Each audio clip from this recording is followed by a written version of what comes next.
Bien, jóvenes, estamos empezando el vídeo octavo, me parece que este es el octavo vídeo. Estábamos en la guerra de trincheras y habíamos hablado del infierno que era la Primera Guerra Mundial en las trincheras. Ese frente que no se movía, por Dios que no se movía, que no pasa nada nunca. Hay un libro muy chulo que se llama Sin novedad en el frente.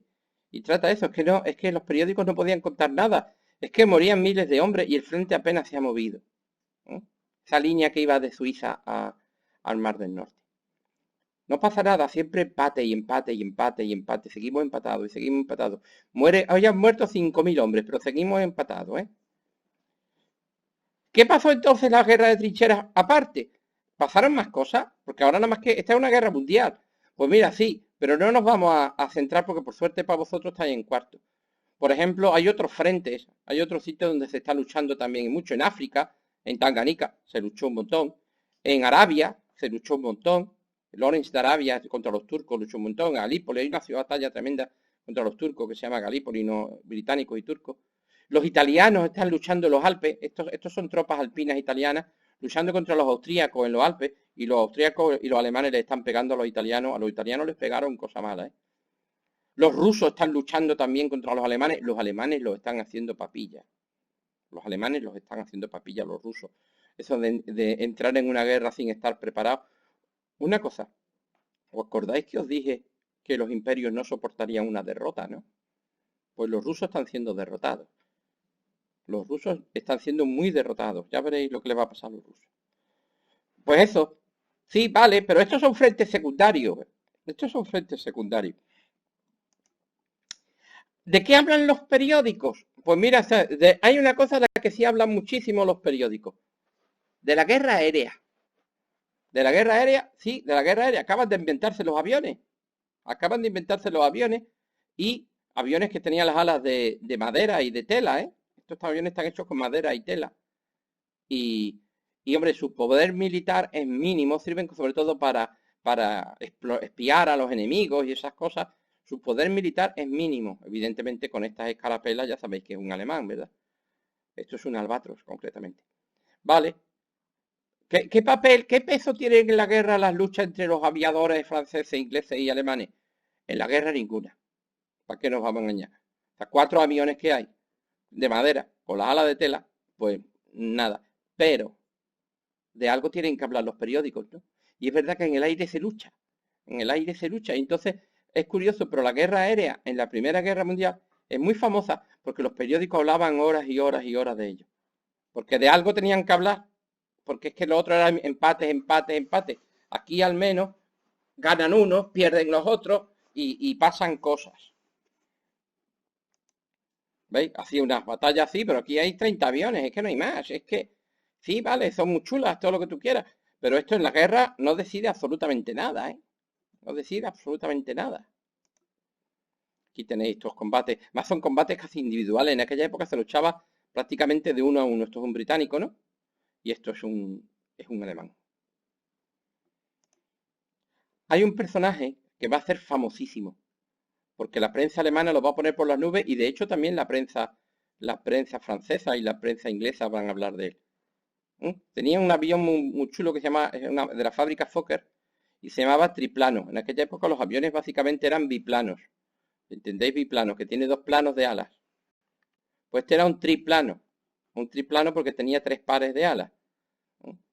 Y lo pilotaba el mejor piloto de la Primera Guerra Mundial, evidentemente llamándose Manfred von Richthofen, y con escarapelas de cruces de hierro en el avión, pues no tengo yo que explicaros y con la medalla de Pour le Mérite en el pecho, no tengo yo que explicaros de dónde es, un poquito alemán. Os cuento una anécdota, era un piloto extraordinario, ¿eh? Era un piloto extraordinario. Os cuento una anécdota muy curiosa de él, para que lo sepáis. En aquella época acaban de inventar camuflaje. ¿Veis? Los aviones empiezan a pintarse pues de verde y de eso para que cuando los mires por el suelo pues no se vean, ¿no? Inventan el camuflaje. Y entonces a la escuadrilla de Richthofen le ordenaron pintar los aviones de camuflaje.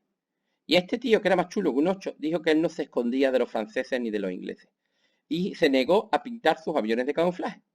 Entonces le mandaron una orden ya más seria, el ejército alemán es bastante serio en estas cosas, y le dijeron, mira, Richthofen, es una orden, pinta los aviones, porque tenemos ordenado y punto. ¿Y sabéis lo que hizo el tío? Pintar el avión. Mm. Le habían dicho que los pintara, ¿no? Pues lo pintó, de rojo entero. Por eso le llamaron el Barón Rojo. Y a su escuadrilla le llamaban el circo volante, porque cada piloto pintaba el avión de los colores más chillones que pudieran imaginarlo. En otras circunstancias este tío lo hubieran fusilado por chulo, ¿no?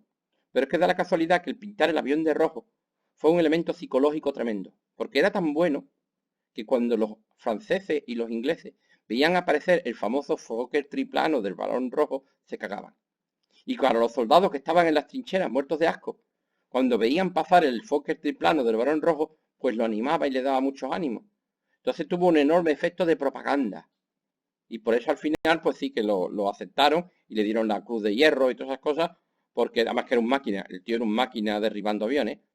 Por cierto, al final fue derribado por me parece que era un australiano, que se llamaba Snoopy, como el perro de Carlitos, que también cree que es piloto de la Primera Guerra Mundial. Pues aquí está el Fokker triplano, desde luego, para los soldados que están aquí muertos de asco en las trincheras, verlo a lo lejos, pues ayudaba bastante. Pero vamos, dice, vale, el Barón Rojo. Por favor, que sepáis quién es el Barón Rojo, porque es un nombre, una cosa de cultura general. El nombre que se llamaba Manfred von Richthofen y que su avión era un Fokker triplano.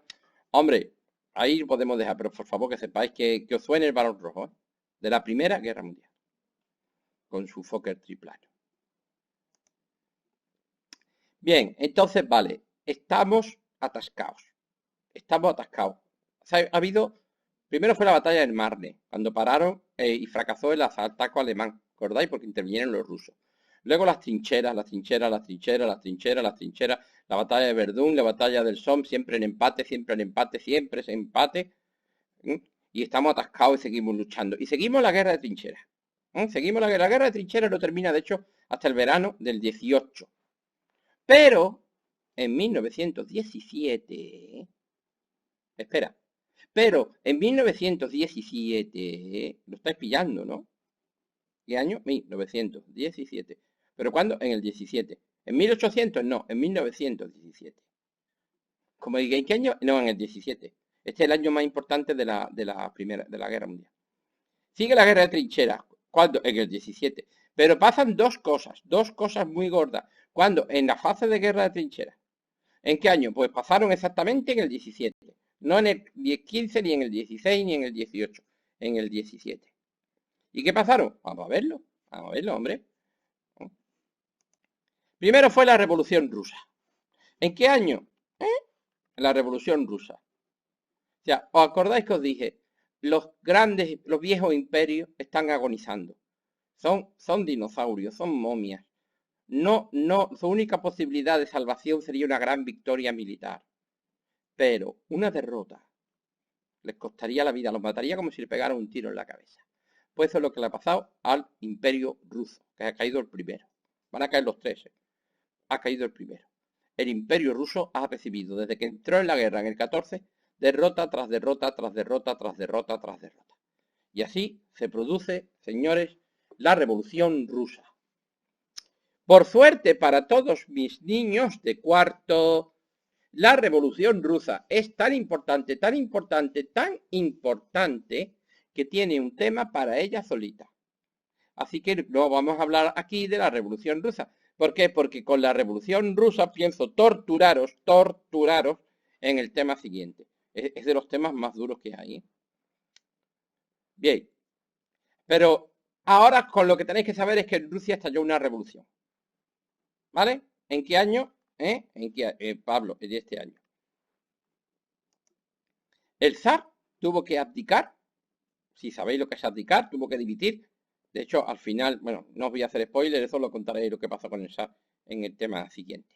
Quitaron al zar de en medio, el imperio ruso se hundió y los que subieron al poder son los comunistas. Vosotros no sabéis todavía quiénes son comunistas y bolcheviques y todas esas cosas, pero sí que lo sabréis cuando veamos el tema siguiente. Se les suele llamar rojos. Ya sabéis por qué, porque su bandera es la bandera roja. Su líder, Lenin. Su líder Lenin, que es este tío de las barbitas. En verdad se llama Vladimir Ilich Ulyanov, pero eso ya lo diré después. Y hay otro líder que es Lev Davidovich Bronstein, a que todo el mundo le llama Trotsky. Esta es la revolución rusa. En Rusia van a pasar a mandar estos dos. En Rusia van a pasar a mandar estos dos. Quitan al zar y hay una revolución comunista. Que todavía no sabéis lo que es comunista y esa cosa, pero ya lo sabréis. Hombre, dame tiempo, es el tema siguiente. Aquí estáis, ves lo de las banderas rojas y demás. Esto es cirílico, es el alfabeto que usan los rusos. ¿Qué es lo primero que hizo Lenin? El barbitas. ¿Qué es lo primero que hicieron los comunistas? Hasta la bandera roja de los comunistas. Cuando cayó el imperio ruso y se impusieron ellos en 1917.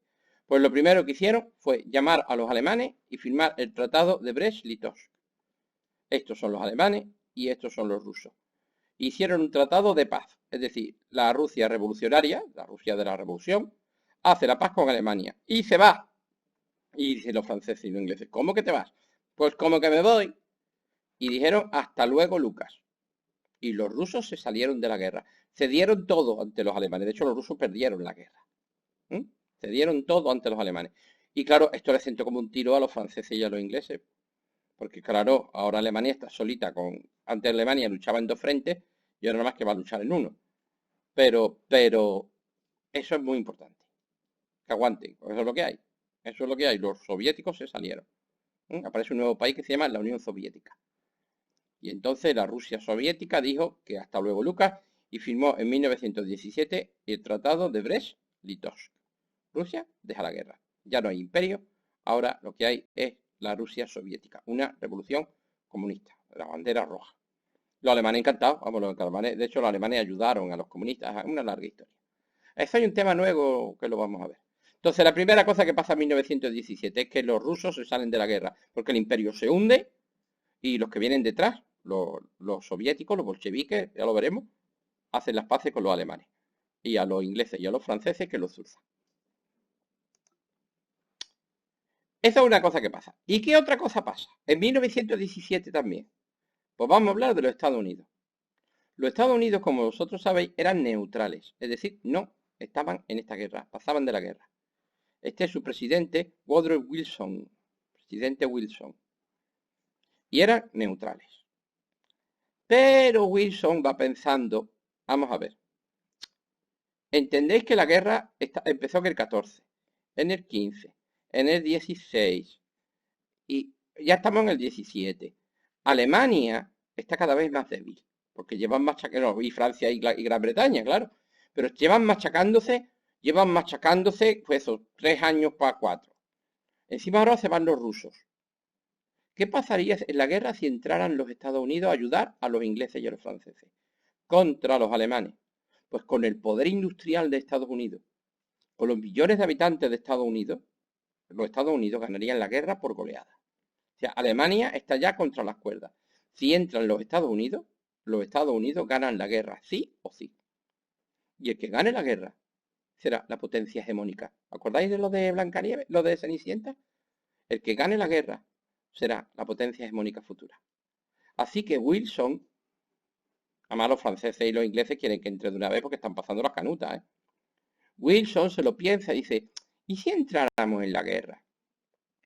¿Y si entráramos en la Primera Guerra Mundial? La ganaríamos, sí, por goleada. Oye, que la ganan, que la ganan. Ahora métele 10 millones más de soldados y todas las fábricas de Estados Unidos fabricando cañones. Vamos, ganan la guerra seguro. Pero hay mis niños. Vosotros sabéis que Estados Unidos es una democracia. Y que si un presidente metiera a los Estados Unidos, como Wilson, por ejemplo, en una guerra que los americanos no quisieran, a Wilson no le volvía a votar, ni su abuela. Y ahora decidme vosotros, un momento, vamos para atrás. Vamos para atrás. ¿Qué madre americana quiere mandar a su hijo aquí? ¿Vosotros creéis que alguna madre o padre de los Estados Unidos quiere mandar a su hijo en la Primera Guerra Mundial? Sí, que la vamos a ganar. Sí, la vamos a ganar.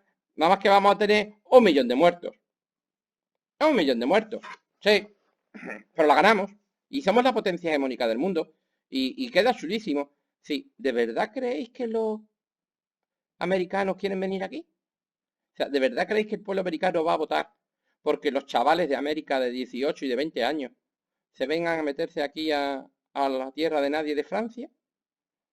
¿Sabes lo que opinan los chavales de América y la gente de América de Alsacia, de Lorena, de Tanganica y de la guerra franco-prusiana y de que los ingleses quieren dominar? ¿Sabes lo que opinan los americanos, no? El americano da pie, digo, que los zurzan, que no, hombre, que no quieren venir. Y con razón.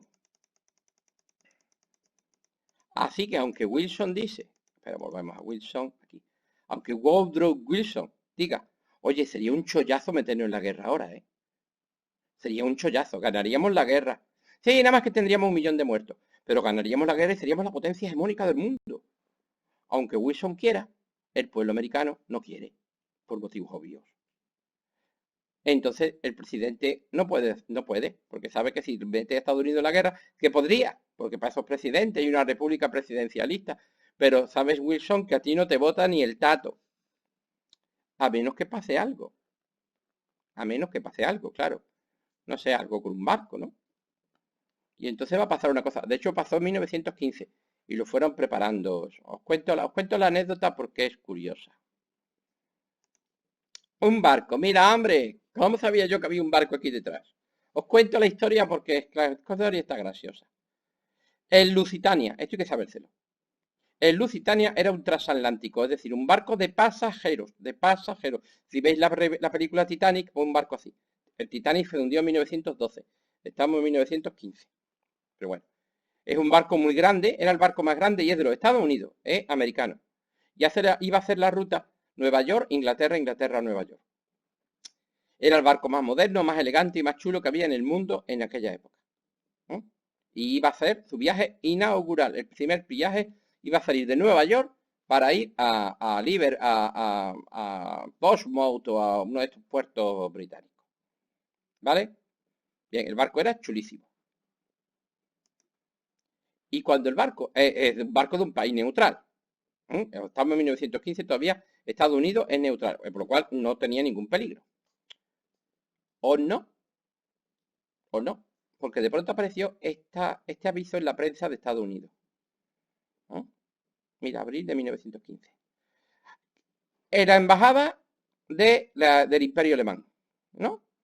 La embajada del Imperio Alemán avisa a los viajeros que intentan embarcar para el viaje por el Atlántico. Espera, qué tontería, Pablo, tú traduciéndolo. Estos niños llevan dando inglés desde primero de primaria.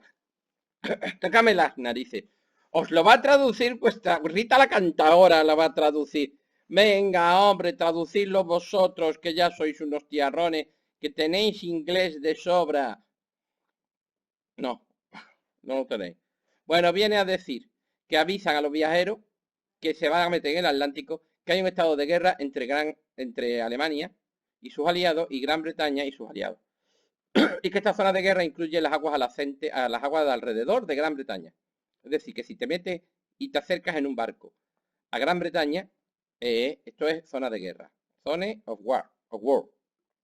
Y además, eh, considera que cualquier barco que lleve la bandera de Gran Bretaña o de cualquiera de sus aliados es posible que sea destruido por los barcos de guerra y los submarinos alemanes. Por lo cual los viajeros que quieran hacer este viaje por la zona de guerra de Gran Bretaña lo hacen a su riesgo. Es decir, la embajada alemana avisa a los tíos que iban a coger el Lusitania, que lleva bandera americana, y dicen, cuidadito, cuidadito. ¿Por qué? Porque esto está lleno de submarinos alemanes. Y si un submarino alemán, en los submarinos que hunden los barcos, si un submarino alemán pilla el Lusitania, lo hunde. Y avisaron, ¿eh? Dice, pero ¿cómo va a hundir un barco de pasajeros? ¿Cómo va a hundir un barco de pasajeros con bandera americana? ¿Estás tonto? Dice, sí, por una razón. Dice el embajador de Alemania. Porque en la bodega de Lusitania, este pedazo de barco tiene una bodega que no vea, van municiones de guerra para Gran Bretaña. ¿Os acordáis que los americanos vendían todo tipo de armas a los ingleses? Pues bien, dice, la bodega de Lusitania va llena de munición. Por lo cual, como va llena de munición de guerra, es objetivo legítimo. atacarlo lleve la bandera que quiera. O sea, cualquier barco que lleva municiones y armas a un país en guerra se le puede atacar, porque esas sí son las leyes de la guerra. Entonces, el embajador avisó a los del Lusitania, a los pasajeros, que si un submarino alemán de la Kriegsmarine, esta es la bandera de la Kriegsmarine, si un submarino alemán pilla al Lusitania, lo hunde. Por supuesto, la empresa decía que era mentira, que allí no iban bombas. ¿Cómo vamos a llevar bombas en un barco de pasajeros? ¿Somos tontos? ¿Qué hizo la gente? ¿Anuló el pasaje o no? Es que no había otra forma de viajar. O ibas en barco o no ibas. Pues bien, casi no se abandonaron pasajes y la gente se fue en el Lusitania. La gente se fue en el Lusitania más contentos que unas Pascuas. Hicieron el viaje chulísimo, el viaje fue estupendo. Esta es la última foto del Lusitania. Los despidieron en el puerto, adiós, adiós. Y hicieron el viaje casi hasta la mismísima costa de Irlanda. El viaje chulísimo, la fiesta del capitán, bailes, vamos, un viaje chulísimo. Lo que no saben es cuando llegan a Irlanda que hay un submarino alemán ahí que lo está machacando. Ha hundido un montón de barcos. Y el submarino alemán oye, el ruido se transmite muy bien debajo del agua y oye las hélices de un gran barco y sacan el periscopio y ven a Lusitania. Además, una cosa, tenemos el libro de a bordo del capitán del submarino. Y dice, a las 7 de la mañana escuchamos el ruido y detectamos un gran barco. Pues lo miramos con el periscopio y reconocemos que es el Lusitania. Y el Lusitania, por el ejército alemán y por la marina alemana, es objetivo militar. Y dice, y le tiramos un torpedo. Y un submarino alemán torpedeó el Lusitania. ¿Entendéis que un torpedo está hecho para hundir un acorazado? A un barco de pasajeros, vamos, le hizo un boquete de 10 metros de lado a lado. Listo. Dice el tío, impacto. Aún así, os digo que ya las cosas habían cambiado. Desde lo del Titanic, todos los barcos llevaban un bote salvavidas de sobra para su tripulación y para el pasaje. Y además un barco tan grande, aunque tenía un agujero de 10 metros, iba a tardar horas en hundirse. Por lo cual le daba tiempo, va, la costa de Irlanda está muy cerca, por lo cual le daba tiempo a la gente, no había problema, no, tranquilo, el barco se está hundiendo, nos han torpedeado los alemanes, maldita sea. Pero tranquilo, pasajeros, que esto tarda 10 horas o 5 horas en hundirse. Y tenemos botes de salvavidas de sobra, eso se aprendió del Titanic, menos mal. Tenemos botes de sobra, vamos montándonos en los zobotes, no sé qué. Pero ¿sabéis lo que indignó a los americanos? Este es un barco americano, ¿eh? ¿Sabéis lo que indignó a los americanos? El segundo torpedo. A los 10 minutos, el barco explotó, pero que explotó, ¿eh? Se partió en dos y se hundió en 5 minutos. Y se llevó 1000 y pico personas con él. Hay que ser mierda, hay que ser canalla, hay que ser miserable para un barco de pasajeros. Un barco de pasajeros inocentes que no tienen nada que ver. Que son mujeres, que son niños, que son viejos, que son hombres, coño, pero son personas que no tienen nada que ver con la guerra. Y encima son americanos. Tirarle el segundo torpedo. Porque el barco ya estaba hundido. Eso es ir a mala leche a matar a la gente. Porque estaba claro que con un torpedo ya tenía de sobra el Lusitania para hundirse. ¿Qué más da que se hunda ahora o dentro de 5 horas? El barco se va a hundir de todas maneras. Pero hay que ser malo, pero malo, ¿eh? Para tirar el segundo torpedo.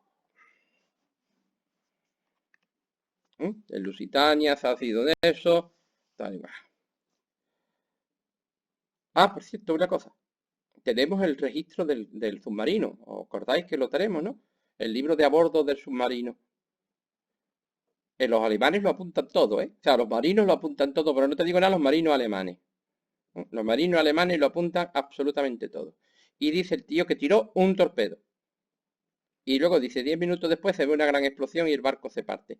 El capitán del submarino solo tiró un torpedo. Solo uno. Además, es que es normal. ¿Para qué iba a gastar un torpedo que vale una fortuna si el barco ya hace un día? Además, ¿qué gano yo matando mujeres y niños y gente en personas mayores? Vamos a ver que soy un caballero, yo soy un capitán de submarino, por favor. No, no un matarife. O sea, los alemanes nada más que le tiraron un torpedo. Entonces, ¿qué fue la segunda explosión? Las bombas. Es verdad que llevaba bombas. Es verdad que llevaba municiones. Y claro, el segundo torpedo es que iban en un barco lleno de bombas. Hay que ser canalla, por cierto, de la compañía para llevar bombas en un barco de pasajeros. Que eso es otra. Al final los alemanes tenían razón. Pero eso de las bombas nunca se contó. Eso de las bombas nunca se contó. Lo que se contó es que los alemanes eran unos canallas, asesinos, que habían lanzado un segundo torpedo. Y eso es lo que contaron todos los periódicos de Estados Unidos. ¿Y saben lo que pidieron los americanos a gritos? Guerra. Los americanos pidieron guerra, venganza. Este es el cartel más famoso de la historia.